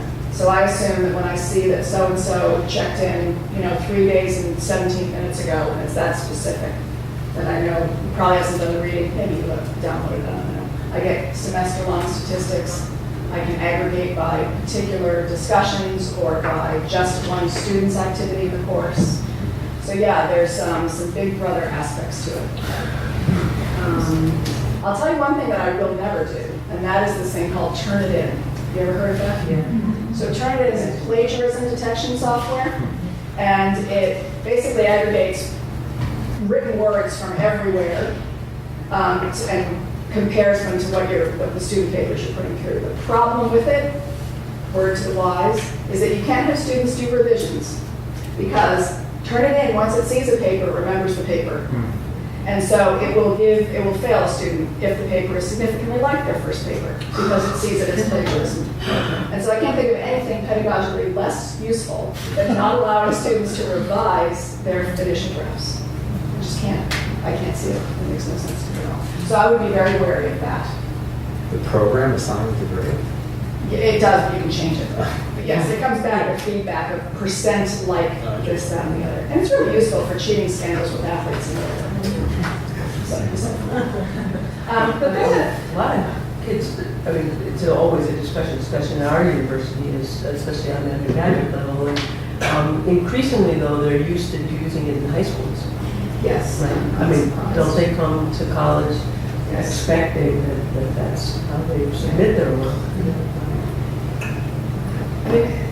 The whole thing is that students can just grab a paper off the net. It happens all the time. Paper in Death in the Afterlife, big class. I got one that started Dorothy and the Wizard of Oz, blah, blah, blah. And then it was just directly from a narrative summary of the Wizard of Oz. Why? Because they assume you don't read. They assume your faculty's lazy and they're just going to give you some random grade, particularly later in the semester. They always think they're going to give me the grade they're going to give me anyway. They think I'm a B student, so what does it matter? So they give you Dorothy. And I I do read. So it's unfortunate for them. Wow, and also which? Exactly. So there is definitely, yeah. I'm struck and intrigued by the prominence of comics and comedy in your syllabus. And that's probably just me. Well, I mean, I'm interested in, is that just you? Is that a way of getting students to engage? Is there something that helps you make those connections, whether it's Aristotle and Key and Peele, I saw the Onion articles? Is it helping students to think about material afresh? Yes, that's my goal. My goal is also that I think when humor works well, it takes you back and there's some truth in it. And so that sort of feeling of recognition you get, at least for me, it makes me pay attention more.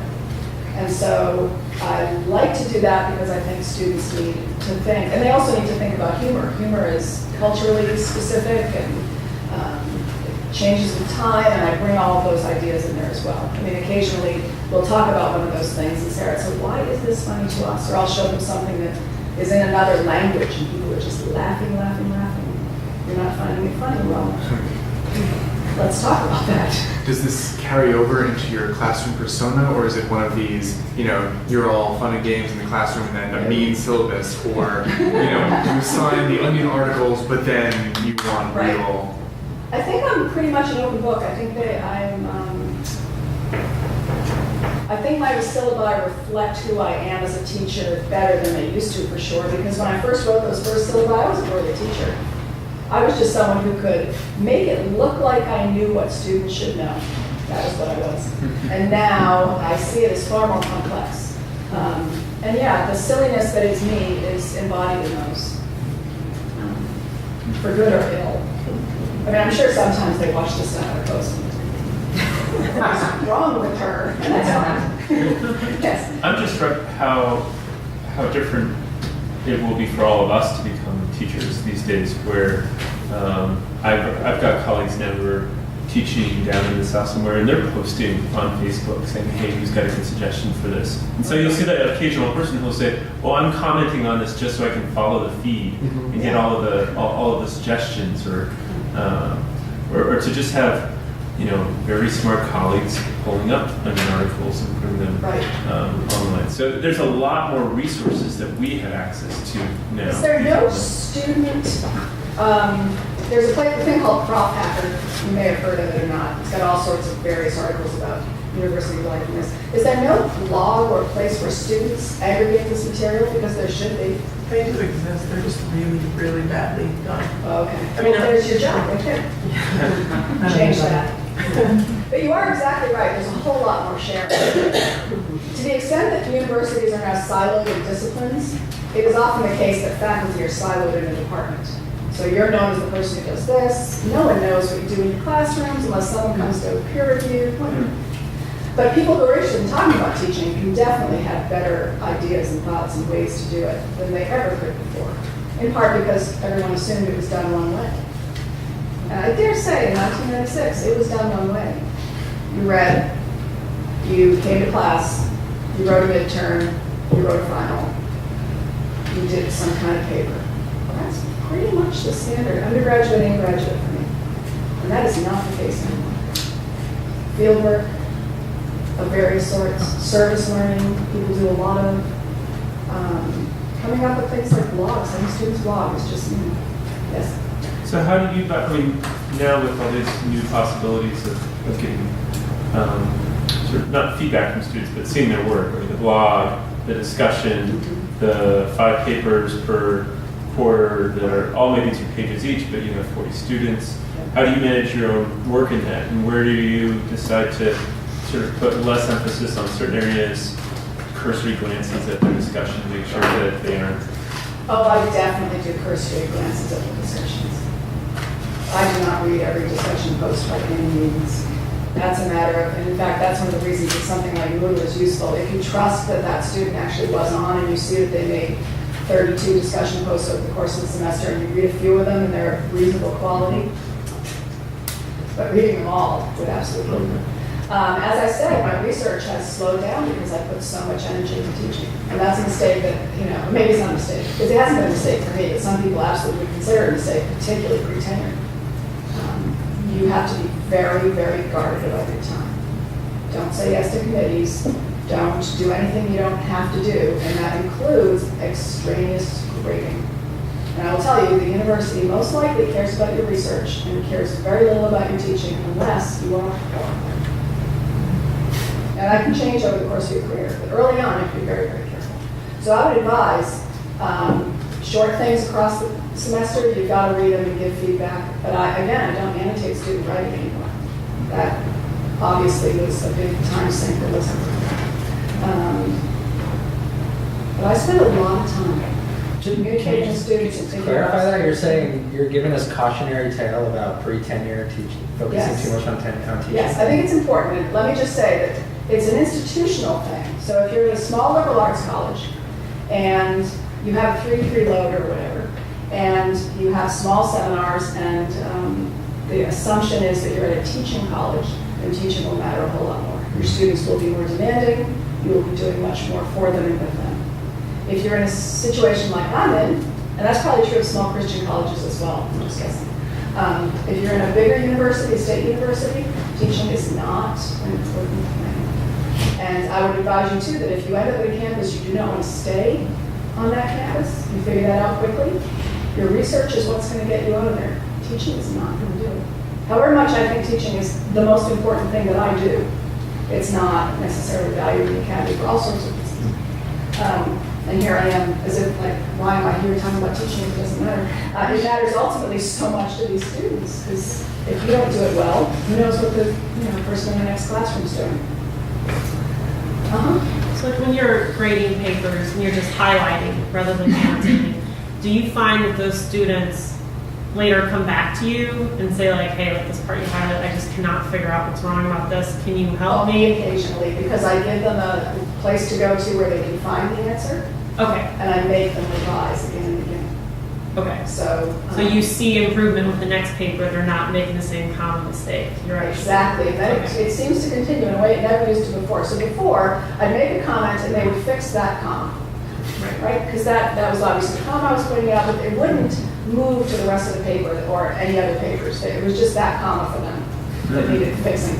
Now, when you make them actually learn it for themselves, they're able to apply it again and again. And I think that matters. I mean, that's not just about commas, but it's about the stuff that you're teaching them as well.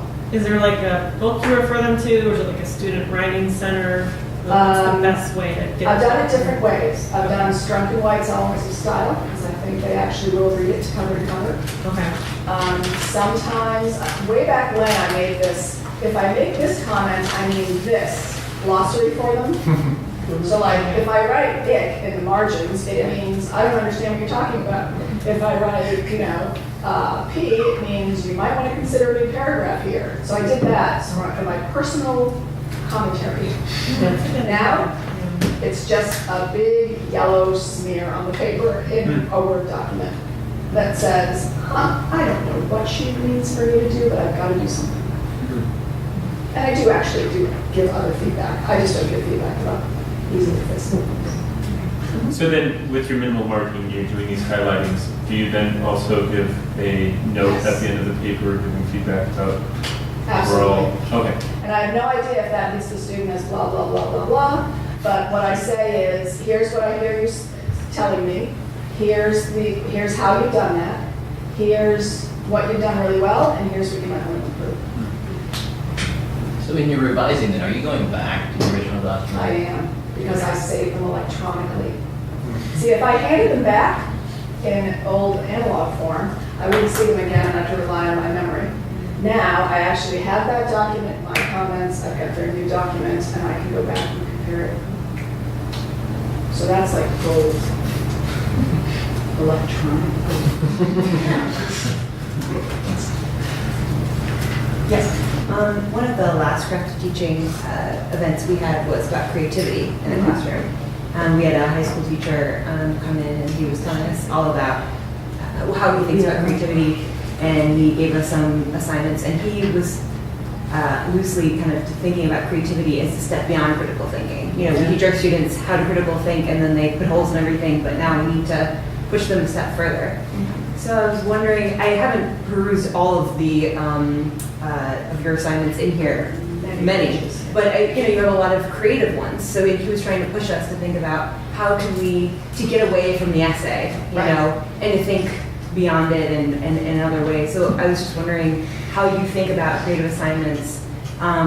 Do you think they're as effective, and do you do a balance? You know, Right. how do you think about that? I do a balance, although I'm less and less likely to think that the academic paper is of any value. I'm more likely to have them write different kinds of things. Okay. So I do have them do the standard writing, but I often do it in a different way.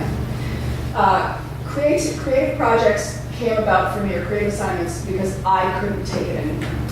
I got to the point where I could not for the life of me read yet another paper that had, I can't even, I don't even have words for it. So I thought, all right, what can I do so that these students actually can, gain skills and abilities and break out of their idea that I need to know this to get through this class, which will then let me jump through that hoop, and then I can jump, and I'll finally get a degree, and then la-di-da. If I could get them, if I could break them of that, that was important to me. I also talked a lot with my child's Suzuki violin teacher, and she pointed out to me when I was watching her teach one day, and I said, you know, you're not actually teaching anything new. And she said, right, because 80% of what I do is unlearning. And I said, oh. And I did write an article about it, and I finished it. So in religious studies, we very often do a lot of unlearning, which is not, you could also call it deprogramming. You can come up with all sorts of things. But the idea of unlearning here is that even in the course of a week with someone who's learning violin, you learn little habits that you then have to drop. And over the course of time, you can unlearn those things yourself, but you have to be shown how to do them. So my idea with creative assignments is, all right, so get these students to think that school is more than the straightforward thing they've been told it is. They've been standardized, tested to death, enough of that. They need to know that, for instance, if we use the board game example as one, that those board games that you play, they actually have their thesis unto themselves about all sorts of things. And that if they can get together and use what they learned in the class and apply it to something else and something that's fun that their colleagues in class will play, that's got to be really good. So that assignment in particular also requires them to write out rules. They have to write about how they came upon the particular design that they came upon. You know, Sean wanted to do it like Monopoly, but I thought it had to be like the game of life. And then we decided we wouldn't follow any of the rules, but we ended up with a large cavern at the end, which represents hell, because Hannah thought that, well, so they gave me all of that information. And just having to write out rules, they've never had to write out rules, they've been following rules. And so that's kind of freeing for them in a way. You can't put that there. It's like the, what is it, the cones of Dunshire? Yeah, so it's, all of the rules involved are fascinating. And I gave you that example at the beginning of, thermodynamics, as if I care or know anything about it. But I kind of vaguely taught it, and you're very often going to be teaching stuff you know nothing about. And you guys actually learned something in the end, even if my explanation, if you notice, I put the slide in there that didn't belong. It belonged, but it didn't help you at all. It gave you the actual coefficient. Did anyone write that down? Right, I actually looked at lead in particular. And then I didn't mention again that it was lead. And I very often remember that your experience doing that is the experience of most of our students. You're up there talking about Isaiah or whatever and using all of these disciplinary terms, and the average student is sitting there and like, what's in it for me? What do I do with this? And so getting them to apply it somehow or do something different with it, I think matters a lot. Because they are not you. Some of them are, only a few. We aren't the academics.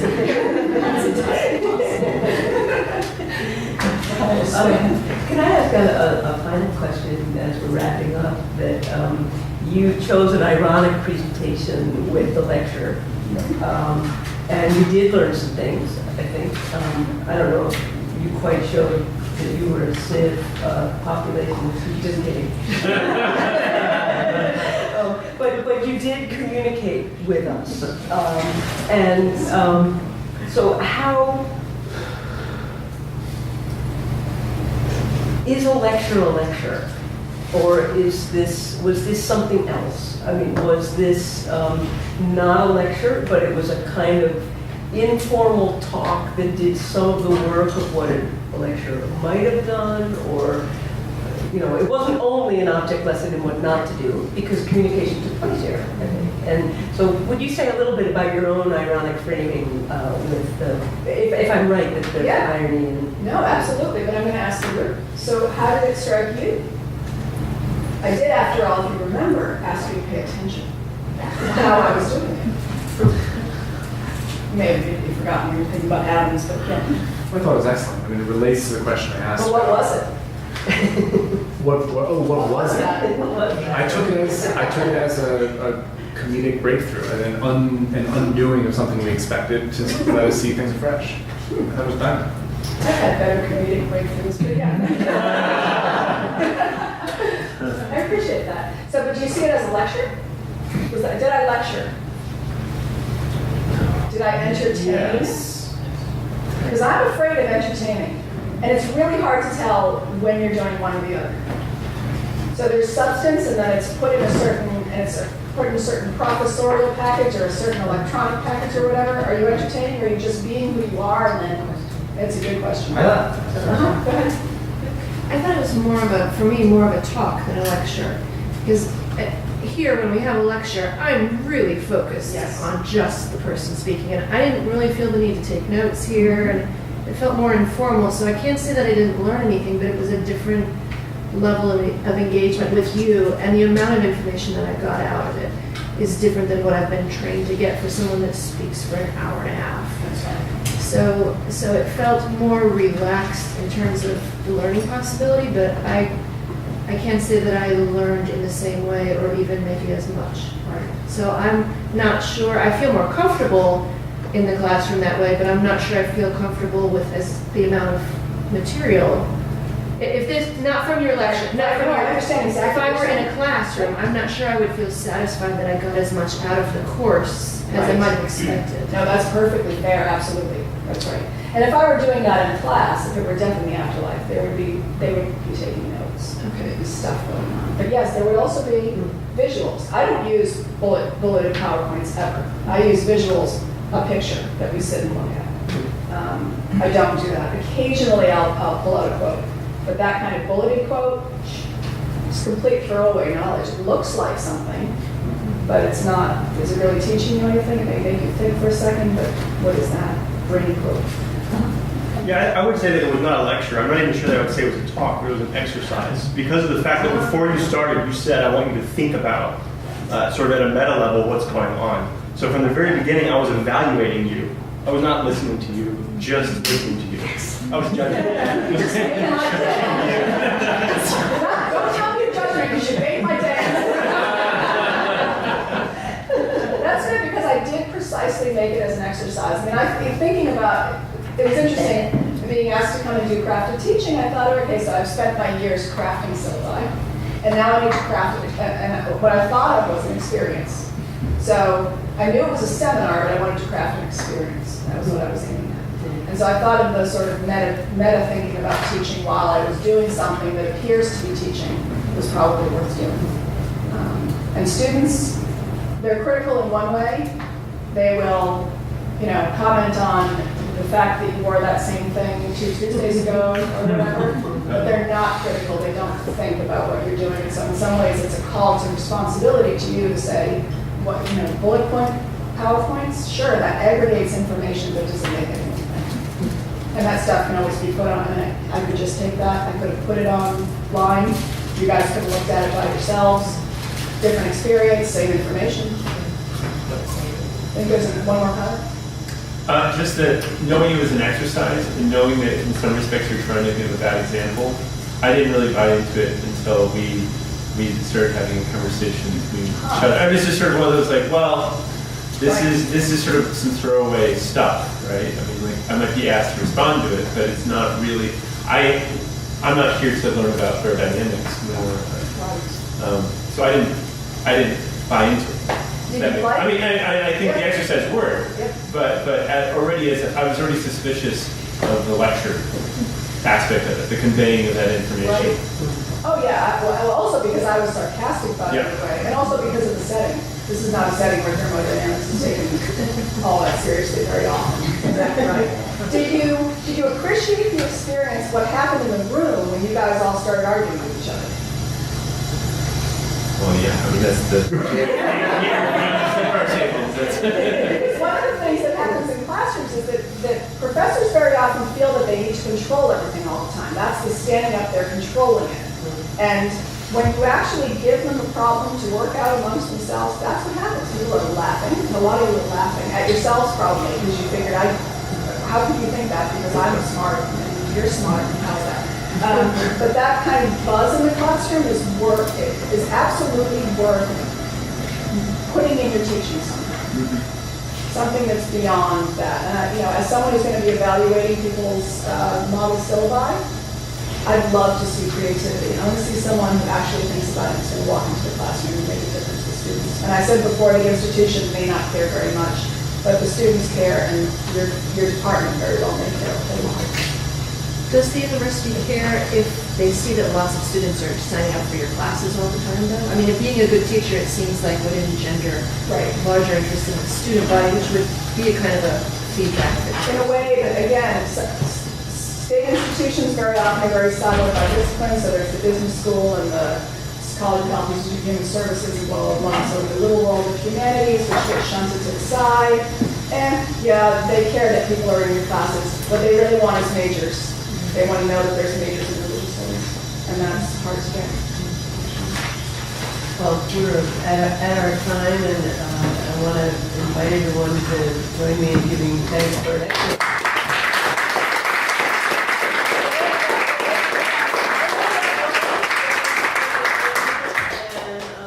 And I thought also a very good set of questions and dialogue in the group.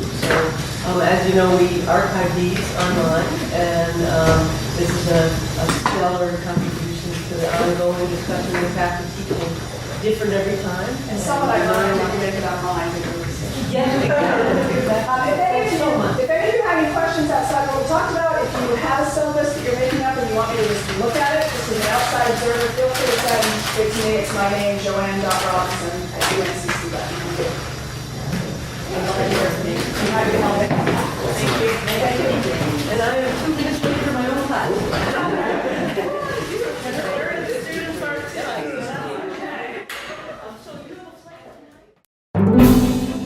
We thank you for listening to or viewing our podcast. For more information and for other podcasts, please see our website, divinity.uchicago.edu/podcasts. Copyright, the University of Chicago Divinity School.